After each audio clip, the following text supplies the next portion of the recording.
Hotel যদি খোলা রাখি, চার দোকানটা খোলা রাখি, বেচা কিনে অনেক বরকত দেব। আল্লাহকে বরকত না, তুই আবার গজব আছে, গজব। আল্লাহ নবী বলে বরকত না, তুই ধ্বংস। পাতলি কি ধ্বংস নির্বাচন হাদিস। এই জন্য রমজান মাসে নাফরমান ছাড়া কেউ সীমা লঙ্ঘন করতে পারে? আল্লাহ আমাদেরকে বুঝার তৌফিক দান করুন। আমিন বলেন। বলেছিলাম এই মাসের গুরুত্বপূর্ণ ইবাদত নামাজ, যেমন ইবাদত যাকাতও একটা গুরুত্বপূর্ণ ইবাদত। যেহেতু সামনে যাকাতের সময়গুলো শেষ হয়ে যাচ্ছে, আমরা দিব কি দিব না অনেক কল্পনা জল্পনা করি, এই বছর দিব না আগামী বছর দিব। শয়তান অনেক ধোঁকা দেয় না, দেয় না? এই জন্য আল্লাহ রাব্বুল আলামিন কোরআনে বলেছেন, কত দূরে বলেছি, ওয়াল্লাযীনা ইয়াকনিজুনা আয-যাহাবা ওয়াল ফিদ্দা ওয়া লা ইউনফিকুনাহা ফি সাবিলিল্লাহ। যারা স্বর্ণ রূপা জমা করে রাখে, ওয়া লা ইউনফিকুনাহা ফি সাবিলিল্লাহ, আল্লাহর রাস্তায় দান করে না, খরচ করে না, ফাবাশশিরহুম বিআযাবিন আলীম, তাদেরকে যন্ত্রণাদায়ক শাস্তির সুসংবাদ শুনিয়ে দেন।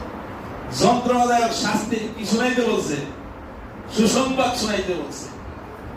এরপরে আল্লাহ বলেন, ইয়াউমা ইউহমা আলাইহা ফি নারি জাহান্নামা ফাতুকওয়া বিহা জিবাহুহুম ওয়া জুনুবুহুম ওয়া যুহুরুহুম হাযা মা কানাসতুম লিআনফুসিকুম ফাযুকু মা কুনতুম তাকনিজুন। যারা স্বর্ণ রূপা যাকাত আদায় করে না, সম্পদের যাকাত আদায় করে না, আল্লাহ রাব্বুল আলামিন বলেন তাদের এগুলোকে কিয়ামতের দিন জাহান্নামের আগুনে উত্তপ্ত করিয়া, জাহান্নামের আগুনে গরম করিয়া, ফাতুকওয়া বিহা জিবাহুহুম ওয়া জুনুবুহুম, তাদের পাদরে সেক দেওয়া হবে, তাদের ললাটে কপালে সেক দেওয়া হবে, ওয়া যুহুরুহুম, তাদের পিঠে সেক দেওয়া হবে।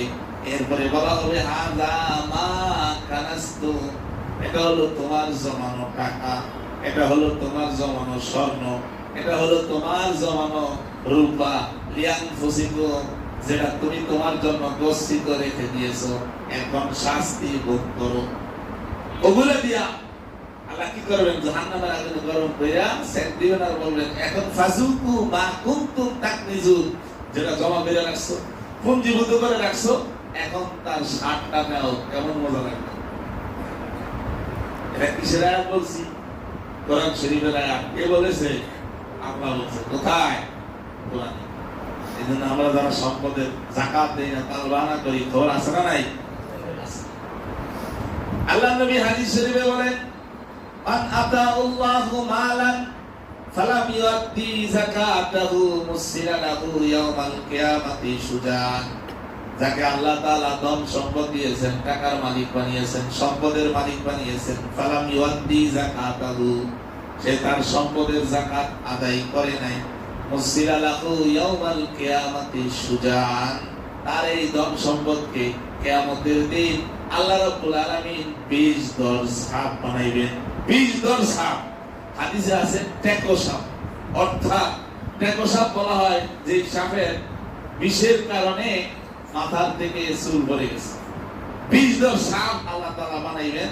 আকরা লাহু জাবিবাতানে, ওই সাপের চোখের পুঁতি থাকবে, আমাদের যেমন একটা কালো ইয়া আছে না চোখের মধ্যে, ওইরকম সাপেরও এরকম কালো রেখা থাকবে। মুসিরা লাহু ইয়াউমাল কিয়ামা আকরা লাহু জাবিবাতানে, এরকম করে তাকাবে। ইতাওয়াকুহু ইয়াউমাল কিয়ামা, কিয়ামতের দিন তার গলায় পেঁচিয়ে দাও। ইতাওয়াকুহু ইয়াউমাল কিয়ামা, কিয়ামতের দিন আর ওই ধন সম্পদ দিয়ে আল্লাহ সাপ বানায়া, 20 দর সাপ বানায়া তার গলায় পেঁচিয়ে দিবেন। এরপরে সাপ বলবে, সুম্মা ইয়াকুযু বিলিহি মাতাইহি, এরপরে সাপ তার চোয়াল কামড়িয়ে ধরবে, এই গালের চোয়াল কামড়িয়ে ধরবে, আর বলবে, ইয়াউমা সুম্মা ইয়াকুলু, অতঃপর সাপ বলতে থাকবে, আনা মালুকা, আমি তোমার মাল, আনা মালুকা, আমি তোমার মাল, আমি তোমার ব্যাংকে জমানো টাকা, আমি তোমার স্বর্ণ রূপা চাঁদি, আমি তোমার ব্যবসায়িক মাল। এইভাবে সাপ বলতে থাকবে কিয়ামতের ময়দানে, আর দংশন করতে থাকবে। বলবে আর ঠোকর দিবে, বলবে আর দংশন করবে, আর সবল মারবে। মজা অনেক ভালোই লাগবে। কথা বলেন, মজা লাগবে। কি লাগবে? খবর আছে। ওয়ানা কানজুকা, আমি তোমার পুঞ্জীভূত সম্পদ, জমানো সম্পদ। রাব্বুল আলামিন আপনাকে 1,00,000 টাকা দান করেছেন, 1,00,000 টাকার মধ্যে 2,500 টাকা গরিবের সম্পদ, এটা আপনি দিয়ে দিতে হবে। তাল বাহানা করলে হবে না, তাল বাহানা করলে বিপদ আছে। 1,00,000 টাকা 40 ভাগের 1 ভাগ, 40 টাকার মধ্যে 1 টাকা কার হক? গরিবের হক। 100 টাকার মধ্যে 2.5 টাকা কার হক? 1,000 টাকার মধ্যে 25 টাকা কার হক? গরিবের হক। 1,00,000 টাকার মধ্যে 2,500 টাকা, 1 কোটির মধ্যে 2.5 লক্ষ টাকা কার হক? এটা আপনার সম্পদ না। আপনি যদি বলেন আমি দিব না, আপনি যদি বলেন আমি দিব না, আমি কামাই করছি, আপনি জীবদ্দশায় আপনার ছেলে সন্তানদেরকে দেন নাই, আপনি 1 টাকা কামাই করার সাথে সাথে এই টাকার মধ্যে আপনার ছেলের হক, আপনার মেয়ের হক, স্ত্রীর হক এসে পড়ছে। আপনি বলেন আমি দিব না, আমি একা কামাই করছি, আপনি মরার সাথে সাথে দেওয়া লাগবে না, ওরা সব হকদার হয়ে যাবে। কথা বলেন, মৃত্যুর সাথে সাথে সন্তান হকদার হবে না? হবে না? আপনি দেন আর না দেন, হক এসে পড়বে। অথচ কামাই করছেন আপনি, এখন আপনাকে আল্লাহর আসামির কাঠগড়ায় দাঁড়িয়ে হিসাব দিতে হবে। আপনি কি বৈধ হতে কামাই করছেন না অবৈধ হতে কামাই করছেন? শাস্তি কিন্তু আপনাকেই ভোগ করতে হবে। অথচ উপভোগ করবে দুনিয়াতে জায়গা লেগে রাখা গেছে। হুজুর আমার ছেলে সন্তান খাইব কি, ব্যাংকে এই জন্য রাখা গেছে 1 কোটি টাকা, 50 লাখ টাকা, 20 লাখ টাকা। এরকম লোক মনে হয় সমাজে নাই না? বহুত আছে। ওই সম্পদের জাকাত আপনি তো দিলেনই না, আপনার ভবিষ্যৎ প্রজন্ম দিবে, এটা কোনো গ্যারান্টি আছে? এজন্য আপনি কষ্ট করে কামাই করছেন, কিন্তু শাস্তি ভোগ করবে অন্যরা, শাস্তি কিন্তু আপনাকে আমাকেই পেতে হবে। এজন্য সম্পদের জাকাত দিতে হবে। গরিবের হক যদি আমরা আদায় না করি, আল্লাহ তো এটা নিয়েই নেবেন, আরো বিপদ দিয়ে দিবেন। আর যদি আমরা সম্পদের জাকাত পরিপূর্ণভাবে আদায় করে দেই, আল্লাহ রাব্বুল আলামিন ওই সম্পদকে আল্লাহ হেফাজত করবে। সুবহানাল্লাহ। যাকাত শব্দের আবিধানিক অর্থ হলো আন-নুমা, বৃদ্ধি পাওয়া। যাকাত দিলে সম্পদ বৃদ্ধি কে করে দেন? আপনি আমি দেখছি যে হায়রে আমার 1,000 টাকা, 1,00,000 টাকা থেকে 2,500 টাকা চলে গেল। আল্লাহ বলেন না, চলে যায় না। আমি আল্লাহ তুমি এটা দেওয়ার কারণে আমি আল্লাহ রাব্বুল আলামিন তোমার এটার মধ্যে বরকত দিয়ে দিই, তোমার সম্পদের হেফাজত আমার জিম্মায় রয়েছে। সুবহানাল্লাহ। আল্লাহর ফেরেশতারা বলতে থাকেন, ও আল্লাহ আপনার এই বান্দা সম্পদের যাকাত আদায় করে দিয়েছে, আপনি তার সম্পদকে হেফাজত করুন। আল্লাহর ফেরেশতারা কি করতে থাকেন? আল্লাহর কাছে দোয়া করতে থাকেন যে ব্যক্তি সম্পদের যাকাত আদায় করে তার সম্পদ হেফাজতের জন্য। সুবহানাল্লাহ। আল্লাহ রাব্বুল আলামিন বলেন, আল্লাহ নবী হাদিস শরীফে বলেন, ইন্নাস সাদাকাতা তাকাউ ফি কাফির রহমানি ক্বাবলা আন তাকা ফি কাফিল ফাকির। আপনি যে দান সদকা দিলেন, আল্লাহ বলেন এটা গরিবের হাতে পৌঁছার আগে আমি রহমানের হাতে আগে পৌঁছে যাই। আপনি তো মনে করছেন হায়রে আমার কাছে আয়েশা একজন ভিক্ষুক অসহায় ব্যক্তি নিল, আমার কাছে অন্য একজন আয়েশা নিল, আল্লাহ বলেন ওর কাছে যাওয়ার আগে আমার হাতে এটা আগে পৌঁছে। ফি কাফির রহমান, আমি রহমানের হাতে আগে পৌঁছে। এজন্যই তো আল্লাহ কোরআনের মধ্যে বলেন ওয়াকরিদুল্লাহ করদান হাসানা, তোমরা আমারে করজ দাও, আমার উত্তম করজ দাও, করজে হাসানা দাও। আল্লাহর কি টাকা পয়সার প্রয়োজন? আল্লাহ করজে হাসানা চাই না। আল্লাহ কি বাড়ি গাড়ি আছে? আল্লাহ কি ব্যবসা প্রতিষ্ঠান আছে? আল্লাহ টাকা চাই না। আল্লাহ কি খায়? আল্লাহ পান করে? আল্লাহ ঘুমায়? আল্লাহ খায়ও না, পানও করে না, ঘুমায়ও না। হুয়াল হাইয়ুল কাইয়ুম, তিনি চিরঞ্জীব আছেন। লা তাখুযুহু সিনাতুন ওয়ালা নাওম, তাকে কোনো তন্দ্রা স্পর্শ করে না। এটা কোরআন শরীফের মধ্যে আয়াতুল কুরসির মধ্যে আল্লাহ বলেছেন আল্লাহরে কোনো তন্দ্রা ঘুম স্পর্শ, তিনি চিরঞ্জীব আছেন, চিরঞ্জীব থাকবেন, তার কোনো লয় নাই, ক্ষয় নাই। আল্লাহু আকবার বলেন। তাহলে আল্লাহ যে টাকা চায় করতে নেই, করজে হাসানা চায়, করজে হাসানা, করজে হাসানা তো আল্লাহ বলেন কোরআনের মধ্যে আমাকে তোমরা করজ দাও। আসলে আল্লাহ চায় কার জন্য? অসহায় এতিম গরিব সমাজে দুস্থ শ্রেণীর যে লোক আছে, অসীম ও এতিম গরিব মিসকিন যারা আছে তাদের জন্য আল্লাহ চায় তুমি যদি তাদেরকে দান করো, আমি আল্লাহকেই দান করা হবে। সুবহানাল্লাহ। তুমি যদি তাদেরকে দান করো, আমি আল্লাহকে দান করা হবে। তাদের হাতে পৌঁছার আগে ফি কাফির রাহমা, এটা আমি আল্লাহর হাতে পৌঁছে দেয়। সুবহানাল্লাহ। এই জন্য আপনি নিজেকে যাকাত দিয়া অনেক বড় মনে কিছু করেন না যে আমি যাকাত দিয়েছি, বরং আপনার শুকরিয়াটা আদায় করা উচিত ছিল যে আমার যাকাতটা সে নিয়েছে। আপনি এই শুকরিয়া আল্লাহর কাছে আদায় করবেন, আল্লাহ আমি আমার সম্পদকে পবিত্র করতে পেরেছি, আমার সম্পদের যাকাত আমি দিয়েছি, আমার আপনার এই বান্দা আমার সম্পদের যাকাত নিয়েছে, বরং আপনি দিতে পেরে বেশি শুকরিয়া আদায় করতে হবে। কারণ যাকে দিয়েছেন সে যদি না নিত, সে না নিলে বিপদ হইতো না, নাই বিপদ হইতো না, হইতো না। তাহলে এগুলো নিয়ে আপনি কই যেতেন? ওমর ইবনে আব্দুল আজিজের জমানায় এমন হয়ে গিয়েছিল, যাকাত যিনি দিয়েছে এই ঘুরতে ঘুরতে ঘুরতে ঘুরতে যাকাত আবার তার কাছে আসতো, সমাজে নেওয়ার কোন লোক ছিল না। আমাদের সমাজটা যদি ওরকম হইতো, যারা ধনী ছিলেন, যারা কোটি কোটি টাকার মালিক, তারা যদি সম্পদের যাকাত আদায় করে দিত, তাহলে সমাজে এত গরিব অসহায় লোক থাকতো না। আল্লাহ নবী বলেন কাদাল ফাকরু আইয়াকুনা কুফরা, দরিদ্রতা মানুষকে কুফরির দিকে নিয়ে যায়। সমাজে দরিদ্রতা দেখবেন অনেক এনজিও গুলো আছে 10,000 টাকা 20,000 টাকা দিয়ে মানুষদেরকে ধর্মান্তরিত করে ফেলছে, মানুষদেরকে ইসলাম থেকে দূরে সরে ফেলছে। এরকম এনজিওদের কাজ বাংলাদেশে আছে না নাই? বহুত আছে। খ্রিস্টান বানিয়ে ফেলতেছে এবং মুসলমান থেকে খ্রিস্টান অন্যান্য ধর্মের লোকেরা বাংলাদেশে ব্যাপক কাজ করতেছে এই 10,000 টাকা দিয়া 5,000 টাকা দিয়া। অতএব আপনি আমি মুসলমান হয়ে আপনার আমার কোটি কোটি টাকা রয়েছে, এগুলোর যদি যাকাত আমরা আদায় করে দিতাম, সমাজে কোনো গরিব লোক থাকতো না। টাকা নিবে কে যাকাতের, এরকম লোকই পাওয়া যেত। আল্লাহু আকবার বলেন। এই জন্য সম্পদের যাকাত আমরা দেব না, না বহুত দিব। এখন তো মনে করেন হুজুরেরা ঘরে ঘরে দরজায় যায়, আসলে তো এটা হুজুরদের কাজ না। অনেকে মনে করে হুজুরেরা আইসে মনে এরা এগুলা দিয়ে এই চলাফেরা করে, আমাদের নেয় খায়, এরকম ধারণা আছে না নাই? আসলে না, আপনাদেরকে গুনাহ থেকে বাঁচাইবার জন্যই হুজুর আপনাদের কাছে যায়। মাদ্রাসার কারণে, লিল্লাহ ফান্ডের কারণে আপনাদের কাছে যায়। একদিন ইমাম সাহেব হয়েও আপনাদের কাছে যায়, আপনারা তো আসেন না।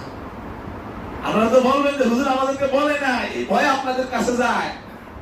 এটা শুকরিয়া আদায় করা উচিত। এটা ইমাম সাহেবের কাজ না, কিন্তু নিম্ন স্তরের কাজটা আপনারা ইমাম সাহেবকে দিয়ে করাইতেছেন। এটা মুয়াজ্জিন সাহেবের কাজ না, কিন্তু করাইতেছেন।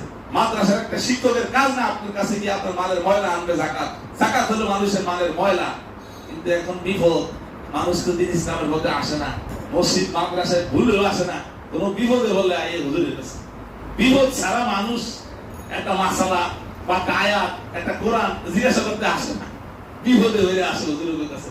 কথা বলেন ঠিক না? ঠিক। এই জন্য হুজুরেরা যাইতে আপনাদের কাছে বাধ্য, যাতে আপনাদেরকে পরকালে জাহান্নামের আযাব থেকে আল্লাহ মুক্তি দেয়। এই কারণেই কল্যাণী আপনাদের কাছে যায়। এই জন্য আমরা যাকাত সম্পদের আদায় করে দিব। আল্লাহ রাব্বুল আলামিন যাকাতের 8টা খাতের কথা কোরআনে বলছেন। সুবহানাল্লাহ। কয়টা খাত? 8টা খাত। আল্লাহ বলেন ইন্নামাস সাদাকাতু লিল ফুকারা, তোমরা সদকা দিবে, যাকাত দিবে ফকিরদেরকে, ওয়াল মাসাকিন, মিসকিনদেরকে যাকাত দিবে। ফকির মিসকিন, ফকির বলা হয় যার দৈনন্দিন খরচ করার মতো টাকা পয়সা নাই, আপনার থেকে নিল খেয়ে ফেললো, আপনার থেকে নিল চাইলো খেয়ে ফেললো, তাকে বলা হয় ফকির। ওয়াল মাসাকিন, আর মিসকিন বলা হয় যে নিঃস্ব, তার কিছুই নেই। মিসকিন বলা একেবারে নাই। ফকির হইলো দিন দিন নিয়ে ছায়া এরকম ইয়ে করে সমাজে চলতে পারে, একে বলা হয় ফকির। তো ফকিরদেরকে দিতে বলছে, মিসকিনদেরকে দিতে বলছে। এখন এখানে তো অনেক কথা আছে। ফকিরের মধ্যে কিছু ব্যবসায়িক ফকির আছে না নাই, যারা পেশাদার ফকির, অর্থাৎ যারা এই ভিক্ষাকে পেশা বানিয়ে দিচ্ছে। এই ধরনের ফকির সমাজে বর্তমানে বহুত আছে।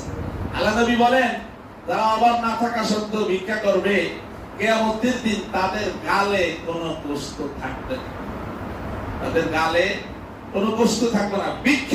ভিক্ষা করা এটা মুসলমানদের শান হতে পারে।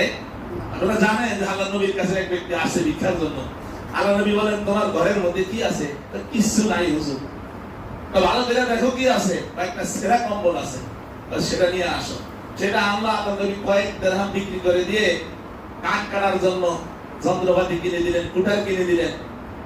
ওই লোক এই কাঠ কেটে জঙ্গলে লাকড়ি সংগ্রহ করতে লাগলো, বিক্রি করতে লাগলো, কয়েকদিন পরে বহুত টাকার মালিক হয়ে গেল। সুবহানাল্লাহ। ভিক্ষা মুসলমানদের শান হতে পারে। আজকে আমরা মুসলমান এত নিচে চলে গেছি, আল্লাহর ঘর বাইতুল্লাহ দেও কি করে ভিক্ষা করে। আল্লাহ আমাদেরকে বুঝার তৌফিক দান করে। মুসলমান এত নিচের জাতি না, মুসলমান এত নিম্ন জাতি না, কিন্তু আজকে অভাবে বললেই অভাব নাই, ভিক্ষার থালা হাতে নেয়। পেশাদার ফকিরকে যাকাত দিলে যাকাত আদায় হবে না। কারণ আপনি দেখতেছেন মসজিদের 10,000 টাকা ভিক্ষা করে, দৈনিক 500 হইলে মাসে 15,000 টাকা ইনকাম, দৈনিক 1,000 হলে মাসে 30,000 টাকা ইনকাম। খুঁজলিয়া দেখেন বর্তমানে যেগুলো আছে বেশিরভাগই পেশাদার, বেশিরভাগ পেশাদার ফকির। খুঁজলিয়া দেখেন তো ইনকাম কত। এই জন্য এই পেশাদার ফকিরকে যাকাত দিলে যাকাত আদায় হবে না, কারণ ওর উপর যাকাত আছে। ও মাসে 30,000 টাকা কামায়। গুলশান বনানী যেরকম গাড়ি দিয়া সকালে দিয়ে যায়, আবার সন্ধ্যাবেলা নিয়ে যায়। ফকিরেরও ব্যবসা আছে, পালা করে খোঁজ নিয়ে দেয়। অত বেশি দূরে যাওয়া যাবে না। আমাদের এই যে মসজিদের আশেপাশে যারা ঘরে, এদেরকে জিজ্ঞাসা করেন যে দৈনিক তোমার কত হয়, দেখবে 700, 800, 1000। আমার এক মুরব্বী পরিচয় আছে, ওদিকে থাকে। কি খবর আছেন, কেমন, কয় টাকা হয়েছে আজকে? বেশি হয় না বুঝলেন, 800 টাকা হয়েছে। প্রতিদিন কত করে হয়? 700-800। দেখেন 700-800 যদি প্রতিদিন হয়, মাসে কত? এবার গুণ তাহলে তার হয়তো যাকাত ওয়াজিব হয়ে যায় 2 মাসের 3 মাসের একসাথে করলে। এরকম বর্তমানে পেশাদার ফকিরের অভাব। হ্যাঁ, তবে যে আসলে ফকির গরিব অসহায় আপনি সমাজে জানেন, আসলে লোকটা অভাবী গরিব, আসলে তাকে দেওয়া দরকার। হ্যাঁ, তাকে যাকাত দিলে যাকাত আদায় হয়ে যাবে, কিন্তু পেশাদার ফকিরকে যাকাত দিলে যাকাত আদায় হবে না। এই জন্য আপনি মনে করেন আমি হুজুর দিয়ে দিচ্ছি, আপনাকে দিলেও তদন্ত করে দিতে হবে যে আসলে তার অভাব আছে কিনা, তার ঘরের কি অবস্থা। এখন তো যে বললাম না, মানুষ মানে অভাবে একটু বললেই, অভাব না থাকলেও মানে এটা পুঁজি ছাড়া ব্যবসা। এই পেশাদার ফকিরদের পুঁজি ছাড়া ব্যবসা। লাঠি একটা হাতে নিল আর পাঞ্জাবি একটা গায়ে দিল, কারণ এই পোশাকের প্রতি মানুষের দুর্বলতা, মানুষের সবসময় আবেগ থাকে। কথা বলেন ঠিক না ঠিক? দেখবেন ওই যে এক হিন্দু এই দিকে এসা প্রায় আসে কালেকশন করে, আমি যে কি খবর, তুমি কি পাঞ্জাবি গায়ে দিছো, তুমি কি, আমি তো হতো মনে করছি মুসলমান, আমি কি তুমি হিন্দু না মুসলমান? আমি হিন্দু, কিন্তু আমি কালী হতে পারি, তুমি পাঞ্জাবি গায়ে দিলে কেন? না দিলে মানুষ দিতেছে, দান করতেছে না। এই জন্য এই পোশাক আমরা ধরি, যখনই ভিক্ষার সময় আসে তখনই হাতে একটা লাঠি, মাথায় একটা সিগারেট টুসি, আর গায়ে একটা তালি, হ্যাঁ তালিওয়ালা জামা, তাহলে ভিক্ষা বেশি আসবে। আল্লাহ আমাদেরকে বোঝার তৌফিক দান করুন। তো ফকিরদেরকে যাকাত দেওয়ার কথা বলেছে, মিসকিনদেরকে যাকাত দেওয়ার কথা বলেছে। আল আমিলিনা আলাইহা, যারা যাকাত উত্তোলনের কাজে, যদি ইসলামী রাষ্ট্র হয় তাহলে যাকাত উত্তোলনের কাজে সরকার নিযুক্ত করবে, তাদেরকেও যাকাত দেওয়া যায় আছে যদি তারা গরিব অসহায় হয়ে থাকে। ওয়াল মুআল্লাফাতি কুলুবুহুম, নবমুসলিমদেরকে যাকাত দেওয়া যায় আছে। আজকে তো আমাদের ফান্ডই নাই, অনেক নবমুসলিম আছে ইসলাম কবুল করার পরে বিপদে পড়ে না, তার কেউ থাকে না, তার বাপ মা দূরে সরে যায়, সম্পদ থেকে সে পৃথক হয়ে যায়, বিচ্ছিন্ন হয়ে যায়। আমরা কিন্তু তাদেরকে যাকাত আদায় করি না, তাদেরকে দেই না। আসলে একটা ফান্ড থাকা দরকার। অফির রেকব, দাস মুক্তির জন্য। দাসের প্রচলন তো এখন নাই। একজন আরেকজনের কাজ করে 10 বছর 20 বছর মালিক চুক্তি করছে, তুমি যদি আমাকে এত টাকা দাও তোমাকে আজাদ করে দিব, টাকাও নাই, সে আজাদ হইতে পারতেছে না। আপনি টাকা দিয়ে তাকে, যাকাতের টাকা দিয়ে তাকে মুক্ত করে দিতে পারেন। এরপরে অলগরিমিনা, কারো যদি ঋণ থাকে, আপনি জানেন যে সমাজের লোকটা অসহায়, তার 50,000 টাকা ঋণ আছে, আপনি তার যাকাতের টাকা দিয়ে তার ঋণ পরিশোধ করে দিতে পারেন। ফি সাবিলিল্লাহ, এবং যারা আল্লাহর রাস্তায় জিহাদ করে, মুজাহিদ, আল্লাহর এই জমিনে দ্বীনকে প্রতিষ্ঠা করার জন্য যারা সংগ্রাম করে, তাদেরকেও যাকাত দেওয়া যায় না। অবনি সাবিল, মুসাফির, মনে করেন সম্পদশালী, ঠিক আছে, কিন্তু আল্লাহর রাস্তায় আইসা বিপদে হয়ে গেছে, সে সম্পদ তার থাকা সত্ত্বেও আপনারা তাকে সহযোগিতা করতে পারেন, তাকে যাকাত দেওয়া যাবে, কারণ সে তো আল্লাহর রাস্তায় আছে। এখানে সে হয়তো তাবলীগে আসছে, টাকা শেষ হয়ে গেছে, এখানে তাকেও সহযোগিতা করা যেতে পারে। এই 8টা খাতের কথা বলছেন। এখন আপনারা প্রশ্ন করতে পারেন, হুজুর এই যে 8টা খাতের মধ্যে আপনারা যে খালি মাদ্রাসার লিল্লা ভান্ডের কথা, মাদ্রাসার কথা তো আখ্যাতের মধ্যে নাই। এরকম প্রশ্ন অনেকের হয় না, অনেকে করে না। 8টা খাতের কথা বলছেন, এর মধ্যে তো মাদ্রাসার কথা নাই, মাদ্রাসার ছাত্রের কথাও নাই, মাদ্রাসার লিল্লা বড়িকের কথাও নাই। তাহলে আমরা যে আপনাদের মাদ্রাসার ছাত্রদের জন্য চান, আল্লাহ তাআলা সেই কথাটা করে কাইমে অন্য জায়গায় উল্লেখ করে দিয়েছেন। লিল ফুকারা ইল্লাযীনা উহসিরু ফি সাবিলিল্লাহ, তোমরা যাকাত দিবে ওই সমস্ত ফকিরদেরকে। উহসিরু ফি সাবিলিল্লাহ, ফকির মানে অসহায়, গরিবকে যাকাত দিবে। অসহায়, এতিম, গরিব, শুধু এতিম না। আজকে তো খালি শুধু আমরা মাদ্রাসায় এসে এতিম খুঁজি। আল্লাহ কি কোন জায়গায় একটা খালেস এতিমের দান করতে গেছে? বলছে ফকির মিসকিন। সে এতিম হোক, এতিম হয়েও তো ফকির হতে পারে, এতিম ছাড়াও তো গরিব অসহায় সমাজে আছে না নাই? আজকে খালি আমরা একটা প্রচলন বানিয়ে আনিছি, মাদ্রাসায় এসে হুজুর এতিম ছাত্র করে। আর যে এতিম খোঁজে, এতিমের তো আরো বড় এতিম রয়েছে, গরিব অসহায়, তার জামা কেনার টাকা নাই, কিতাব কেনার টাকা নাই, একটা সামান কেনার টাকা নাই, তাকে দিতে রাজি না, খালেস এতিম খোঁজে। আল্লাহ বুঝার তৌফিক দান করুন। শুধু খালেস এতিমকে দান করতে হবে এরকম কোথাও তো নাই। আল্লাহ বলছেন ফকির মিসকিন। এখন সে এতিম হইতে পারে, এতিম ছাড়াও হইতে পারে, বাপ মাও থাকতে পারে, কিন্তু অভাবী। তো আল্লাহ বলছেন ওই সমস্ত দরিদ্রদেরকে দিলে উহসিরু ফি সাবিলিল্লাহ, যারা আল্লাহর রাস্তায় আবদ্ধ হয়ে আছে। উহসিরু ফি সাবিলিল্লাহ, আল্লাহর রাস্তায় আবদ্ধ হয়ে আছে, কোরআন শিখতেছে, হাদিস শিখতেছে। এইজন্য লা ইয়াস্তাতিউনা দরবান ফিল আরদ, পৃথিবীতে তারা মানুষের কাছে যেতে পারে না। মানুষের কাছে যাইতে তাদের শরম হয়, লজ্জা হয়।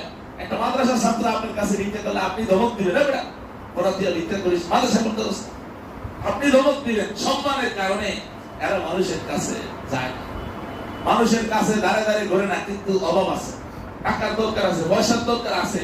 মন চায় আরেকজন একটা বিস্কুট খাচ্ছে, তার খাইতে মন চায়, কিন্তু টাকা নেই। একজনের একটা সাবান কিনছে, তার সাবানটা নাই। একজন একজন বই কিনছে, কিন্তু তার নাই। অভাব আছে, কিন্তু মানুষের কাছে যায় না। আল্লাহ বলেন যে তারা জরবান ফিল আরদ, পৃথিবীতে ঘোরাফেরা করে না, মানুষের কাছে যায় না। লা ইয়াস্তাতিউনা জরবান ফিল আরদ, যাবে কেমনে? কারণ যাইতে তো পড়া নষ্ট হইল। সকাল থেকে সন্ধ্যা পর্যন্ত পড়া, সকাল 8টা ভোর 4টা থেকে একজনের শুরু হয়, সেই সকাল 8টা পর্যন্ত। 8টার পরে একটু বিরতির টাইম, নাস্তার টাইম, এরপরে আবার নাস্তা খেয়ে আবার সেই শুরু হয় 12টা পর্যন্ত। 12টা থেকে এই উজুর টাইম, গোসলের টাইম, এরপরে জোহর পর থেকে আসর পর্যন্ত, এরপরে মাগরিবের পর থেকে সেই রাত 9টা 10টা। যাবে কোন সময়? টাইম তো নাই। তা আল্লাহ তো বলছেন জরবান ফিল আরদ, পৃথিবীতে ঘোরাফেরা করতে তারা পারে না। ইয়াসাবুল জাহিলু আতিয়া মিনাত তাআফফুফ, কিন্তু সমাজের কিছু জাহেল লোক আছে, তাদেরকে দেখে মনে করে তাদের কোনো দরকার নাই, তাদের কোনো কি নাই, দরকার নাই। আল্লাহ বলেন ইয়াসাবুল জাহিলু আতিয়া মিনাত তাআফফুফ তারিফুহুম বিসীমাহুম, তোমরা তাদের চিহ্ন দেখে তাদেরকে চিনবে। তোমরা তারিফুহুম বিসীমাহুম লা ইয়াসআলুনা নাসা ইলহাফা, তারা মানুষের কাছে গিয়ে আকুতি মিনতি করে না, মানুষের কাছে গিয়ে ভিক্ষুকের মতো বলে না আমার 5টা টাকা দেন, আমার 10টা টাকা দেন, আমার প্রয়োজন। মাদ্রাসার ছাত্ররা এরকম গিয়ে কি দাঁড়ে দাঁড়ে বলে না। আল্লাহ এদের প্রশংসা করেছেন যে লা ইয়াসআলুনা নাসা ইলহাফা, এরা মানুষের কাছে আকুতি মিনতি করে না। এই ফান্ডে, এই মাদ্রাসায় দেওয়ার কথা বলেছেন, এটা কি বলা হয়? লিল্লাহ ফান্ড। এটা কি বলা হয়? গরিব অসহায়। এখানে দিলে শুধু যাকাত আদায় হবে না, বরং অতিরিক্ত সওয়াবের অধিকারী হবে। সুবহানাল্লাহ। গরিব মিসকিন অসহায় সমাজে যারা আছে এদেরকে দিবেন। আমি এদেরকে দেওয়ার কথা না বলছি না, কিন্তু এদেরকে দিবেন। সাথে সাথে মাদ্রাসার ছাত্রদেরকে দিলে, এদেরকে দিলে শুধুমাত্র আপনার যাকাত আদায় হয়ে যাবে, অতিরিক্ত সওয়াব পাবেন না। কিন্তু একটা মাদ্রাসার ছাত্র, এতিম, গরিব অসহায়কে যদি আপনি দান করেন, আপনি গোলাবা ফান্ডে যদি দান করেন, মাদ্রাসা লিল্লাহ ফান্ডে যদি দান করেন, এই মাদ্রাসা থেকে যত লোক খাবে, যত লোক পড়বে, ও যাদেরকে পড়াবে, কিয়ামত পর্যন্ত আপনার আমলনামায় একটা সদকা জারিয়া সওয়াব আসতে থাকবে। সুবহানাল্লাহ। নদীর স্রোতের মতো আসতে থাকবে। যত আমল করবে, আপনি একটা ছাত্রের দায়িত্ব নিয়ে নেন। একটা ছাত্রের মাদ্রাসার খরচ কত আসে? বোর্ডিং খরচ 3000 টাকা করে হইলে 3 বার 36,000 টাকা, 12 মাসে 36,000 টাকা দিয়ে দেন। এই আপনি যে 36,000 টাকা দান করলেন যাকাতের টাকা, ও যত পড়বে, যত আমল করবে, ও হুজুর হইলে, ও যত ইমামতি করবে, ও মাদ্রাসায় পড়াবে, কোরআন হাদিস শিখাবে, একটা সব আপনার আমার আমলনামায় যেতেই থাকবে। সুবহানাল্লাহ।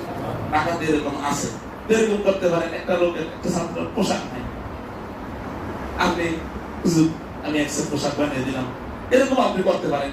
তো এখানে দিলে অতিরিক্ত সওয়াব হবে, যাকাত তো আদায় হবে, পাশাপাশি অতিরিক্ত সওয়াবের অধিকারী হবে। সুবহানাল্লাহ।